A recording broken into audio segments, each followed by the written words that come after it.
Синодот на Македонската православна црква Охридска архиепископија на денешната седница во полн состав ја конципира комисијата за преговори со Српската православна црква.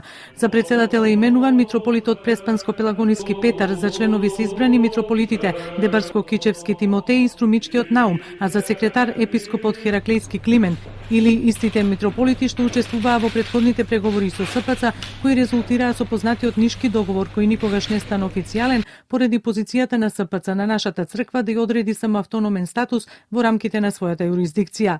Српската православна црква својот тим за преговори го официјализира уште кон крајот на мај. Негов фронтмен е црногорскиот митрополит Амфилохије, а еден од членовите е представник на ПОА-на Јован Вранишковски, што овде се претолкува како некаков предизвик од српска страна.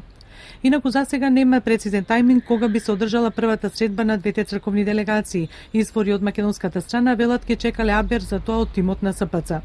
Обновувањето на диалогот по повеќе од 10 години се реализира со посредништво на Руската православна црква, која ќе продолжи да е тоа во целиот процес.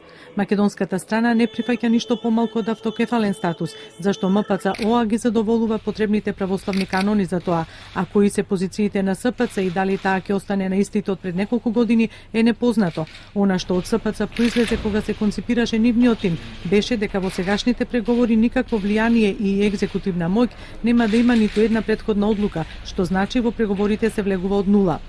За да се дојде до овде и неусловување од СПЦ и на залагање од руска страна и со добра волја на македонските владици кои побараа помилување на Вранишковски, српската страна прифати да се обноват преговорите.